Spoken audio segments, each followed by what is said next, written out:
va tracer ainsi. Alors, on va commencer par tracer ce qu'on connaît, c'est-à-dire, on va commencer peut-être par les deux pressions. Les deux pressions. Hein, donc, on avait dit, donc 2 bars et 10 bars, mais mis en pression absolue, ça fait 3 bars. Alors, je vais tracer ce qu'on appelle une isobar. Une isobar, c'est la ligne à pression constante, isobar, donc il n'y a pas de changement de pression. Donc, voilà, ça je représente l'isobar basse pression. Autrement dit, on l'appelle P0. D'accord. Tout ce qui aura un petit zéro, ce sera relatif à la basse pression. À la basse pression, d'accord. Et puis, je vais mettre 11 bars, donc je fais attention à mon échelle, 11 bars, qui est la haute pression, 11 bars absolue. Et là, je viens de tracer l'isobar HP ou PK, parce que tout ce qui est en haute pression, on l'appelle K. K, c'est comme ça. D'accord, ok. Bon, ouais, voilà. Au passage, eh bien, je vais déjà trouver deux informations. Rien qu'en faisant ça, j'ai 2 informations. J'ai les pressions, mais je sais maintenant que si je regarde là, ici, j'ai des échelles de température à gauche et à droite des courbes là. Montrez voir parce que là, je vois pas. Alors là, ici, c'est vous voyez, moins 40, moins 30, moins 20. Ça, attends, je suis pas dessus là, voilà. Alors ici, moins 40, moins 30, moins 20, etc. Et je vois que mon trait là que j'ai tracé, il passe à peu près à 0,5. Vous voyez, 0,5, entre 0 et 1. D'accord. D'accord. La même chose là. Ça veut dire que... Là, c'est 0,5 aussi? Ouais, c'est la même chose. Ah, c'est la même chose. Donc là, ça veut dire que mon fluide était en train de s'évaporer à 0,5 degrés Celsius. Donc le jour où on a fait la vidéo, eh bien, on était à 0,5 degrés Celsius ici. Ici. Ça veut dire que quand je touchais la couronne de cuivre, en fait, j'étais en contact avec un fluide qui était, au moment où on a relevé les 2 barres, hein, peut-être que la pression avait continué à descendre après, mais enfin, à ce moment-là, on était à 0,5 degrés Celsius, le fluide s'évaporait à 0,5 degrés Celsius. Donc là, si je mets mon thermomètre à n'importe quel endroit ici. À partir de là, mais pas jusque-là, mais sur la couronne, on va dire, j'aurais mesuré 0,5 degrés Celsius. D'accord. Au moment où il y a liquide plus vapeur. En fait, au moment où j'étais à 2 bars. Et pareil, là où j'ai mesuré mes 10 bars, enfin, j'ai mesuré les 10 bars. À cet endroit-là, on ne connaît pas la température, mais on sait que ça change d'état là-dedans, et ça change d'état à 40, 41, 42, 43. Donc ça veut dire que notre fluide était... Au moment où on a mesuré nos 10 bars, le fluide était à 43 degrés dans le condenseur, dans cette couronne-là. D'accord. Donc quand vous mettiez votre main dessus, vous étiez en contact avec un corps à 43 degrés. Ah ouais, d'accord. D'accord. Ah oui, c'est stupéfiant. Rien qu'en faisant les 2 isobars. Donc on va faire autrement, mais bon, voilà. Bon, d'accord. D'accord. Alors maintenant, on va tracer le point le plus délicat, à mon avis. C'est le point d'aspiration. Il faut se rappeler, quand j'avais ausculté démonter un compresseur. Oui, le compresseur, je me souviens. Donc, vous vous rappelez que en fait, là, moi, j'ai mesuré une température à l'entrée du compresseur, dans la tuyauterie qui rentre dans la cloche du compresseur. Mais en réalité, le fluide, il va pas être comprimé à partir de ce point-là. Il va rentrer dans la cloche, il va refroidir le moteur électrique. Oui, il part on l'oblige à refroidir le moteur avant d'être aspiré. D'accord. Et en réalité, il faut imaginer qu'il y a encore une surchauffe supplémentaire, c'est-à-dire un réchauffement supplémentaire de 15 Kelvin. Entre quoi et quoi alors? Entre le moment où j'ai mesuré, à l'endroit où j'ai mesuré ici, et l'entrée au clapet d'aspiration. Ah, juste avant le cylindre. Voilà, en fait, alors là, je ne peux pas vous le confirmer, je peux juste... Moi, j'ai pris des renseignements auprès du constructeur. Du constructeur de compresseurs hermétiques, qui me disent qu'il faut compter environ 15 Kelvin de surchauffe supplémentaire. Donc quand je lis 5 degrés, moi, avec mon thermomètre, en réalité, mon fluide, il a encore pris de la température, il est monté en température, et donc il est rentré dans mon clapet, sur le clapet d'aspiration, à 20 degrés. Parce que ce qu'on reporte sur le diagramme Talpiq, c'est la température avant le clapet. Voilà, avant le clapet. Moi, c'est ça, à l'entrée, au début de la compression, en fait. D'accord, ça, c'est le petit détail qui vous fait dire, en fait, que c'est la partie la plus délicate. Voilà, donc, parce qu'on mesure 5, mais en réalité, c'est pas 5. Hein. Alors, comment on va présenter ce point-là? Donc, il est à 20 degrés. Il est à 20 degrés, il est à quelle pression, monsieur, là? Il est à 2 bars, à 3 bars absolus. À 3 bars absolus. Donc, on va chercher, donc là, les 3 bars, ils sont représentés par ma ligne bleue. D'accord. Mais 20 degrés, eh bien, c'est l'isotherme 20 degrés. Alors, l'isotherme, là, elle est notée ici, 20 degrés, elle est là. Et elle a cette forme-là en zone vapeur, cette isotherme. Donc, je la repasse légèrement, juste pour qu'on la voie. Vous la voyez? puis elle est encore notée ici. Oui, très bien. Voilà, donc là, l'isotherme 20 degrés. Donc, le point qui est à 20 degrés et à 3 bars, eh bien, il est là. OK. Et donc, c'est le point, on va l'appeler 1, si on veut. Qui est juste avant qui est le point d'aspiration du fluide dans le compresseur. Voilà, d'accord, donc là, c'est le point 1, il est quelque part dans OK. Donc, c'est le début de la compression. Le fluide, on va simplifier, on va dire que la compression sera isentropique. Alors, c'est un mot compliqué, on ne va pas s'attarder là-dessus. Les isentropes, ce sont les traits. Alors, je ne sais pas si on va les voir à la vidéo. On les voit. Donc, ce sont les traits qui montent comme ça. Donc, on va dire que c'est isentropique, c'est-à-dire que mon fluide va suivre une parallèle à ces traits-là. Qui ne sont pas d'ailleurs tout à fait parallèles, mais on fait à la main levée. On fait à main levée, parce que c'est pas des droites, même on verra sur certains fluides, c'est plus. Donc là, on est en train de passer, le fluide est en train d'être comprimé dans le compresseur. Voilà, et donc il va être comprimé jusqu'au point de fin de compression, qui va être lui à la haute pression, à 11 bars. Et puis en plus, on voit qu'effectivement, le point il est un petit peu décalé vers la droite puisqu'il a pris un peu de chaleur. Et ben voilà, donc on va le voir tout de suite. Alors, comme je vais mettre vélo en fait. Exactement. Donc là, je mets le point 2 que je représente ici comme étant. En fait, en réalité, c'est pareil. C'est pas sur la tuyauterie de refoulement, parce que la tuyauterie de refoulement, elle est pas vraiment à la sortie du clapet de refoulement. Et là, on aura encore aussi une petite subtilité. Quoi. Voilà. Donc, mais du point de vue du fluide, lui, il rentre à ce point-là et il sort à ce point-là. Et on peut déjà même trouver à quelle température le fluide va sortir du clapet haute pression. Il va sortir à 65. À peu près à 65 degrés. Donc mon point ici est à 65 degrés.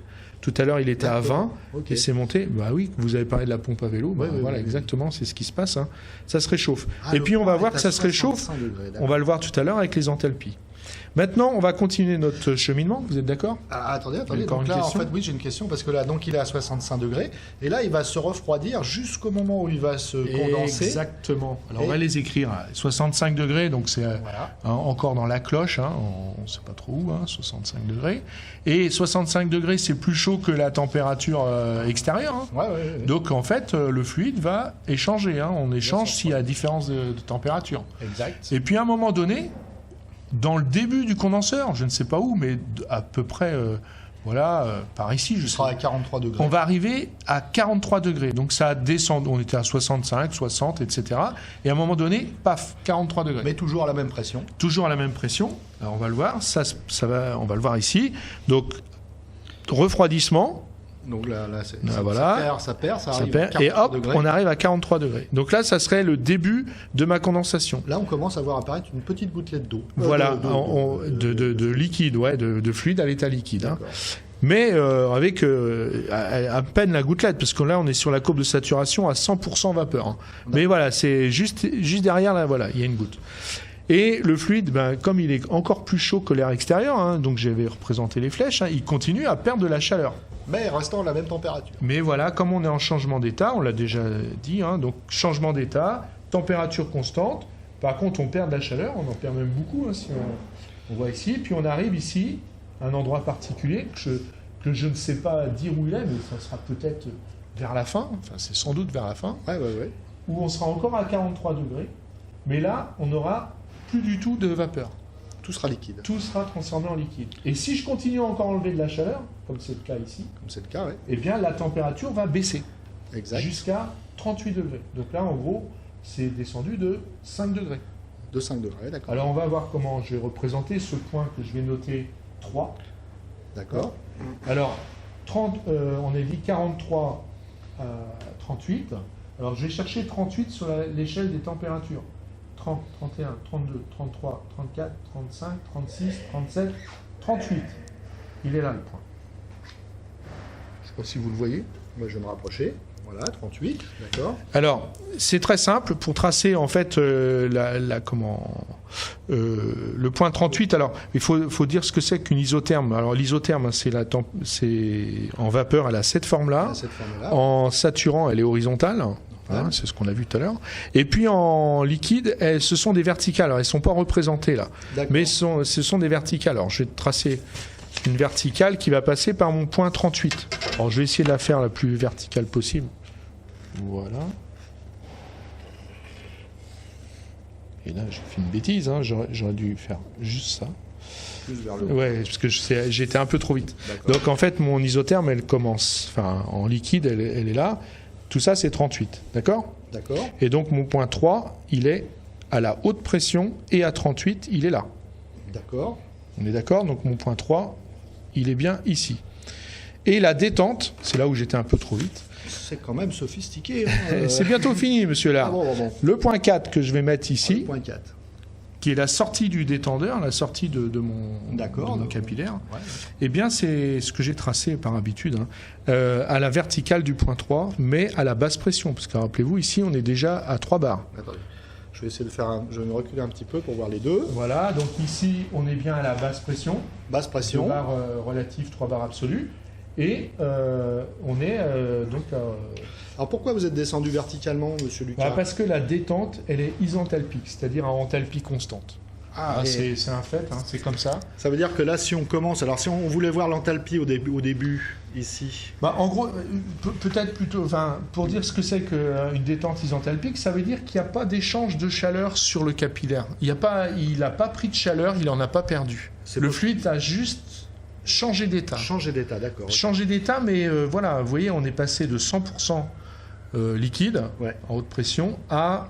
Alors, à combien de pourcents ? Vous vous rappelez ? Ouais, je vois. On est entre 0,2 et 0,3. 28%, quoi. Voilà, on peut déjà dire que là, on était à 28% de vapeur. Donc là, on est déjà à l'état liquide plus vapeur. Ça se voit beaucoup, ça se voit bien. Vous voulez dire qu'on a commencé à évaporer à l'intérieur de ce petit machin ? Voilà, ça s'est fait comme ça. Donc, en fait, il y a un petit peu de vapeur qui se crée. Mais on ne peut pas imaginer que ça, c'est pas un échangeur de chaleur. Il ne prend pas de chaleur, il en a pas. C'est purement théorique ou c'est vrai ? Non, c'est vrai. C'est vérifié, on le fait souvent. D'accord.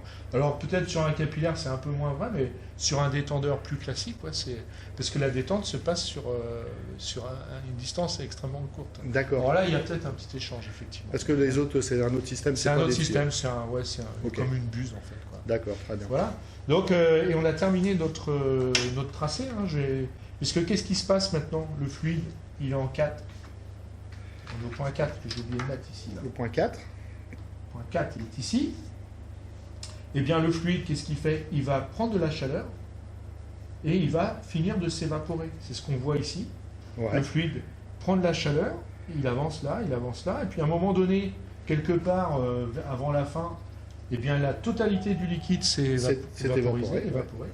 Et puis, il y a une petite augmentation de température due à ce qu'on appelle la surchauffe, pour arriver ici au clapet d'aspiration. D'accord. Donc le cycle, voilà à quoi il ressemble. Je vais le tracer en couleur pour enlever les traits de construction. L'évaporation.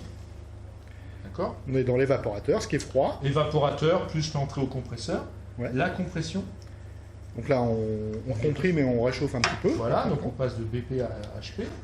Là, alors, dans un premier temps, c'est la désurchauffe, c'est le refroidissement des vapeurs qui viennent d'être comprimées. Ouais. La condensation. Donc là, c'est derrière le frigo, en fait. C'est ce qui est chaud derrière derrière la grille noire que vous avez derrière le frigo. D'accord. Et puis, le sous-refroidissement. Donc, c'est le refroidissement supplémentaire. Une fois que l'on a formé que du liquide, là, le liquide se refroidit encore un petit peu. Ce qu'on appelle le surfroidissement. Et puis, la détente que je viens de tracer. Donc, voilà, là, ce que je fais en rouge, là, c'est le diagramme complet d'une installation frigorifique, de notre petit frigo. Et là, on a terminé, alors. On a terminé. Maintenant, il faut exploiter. Ça, on ne fait pas ça juste pour faire des dessins.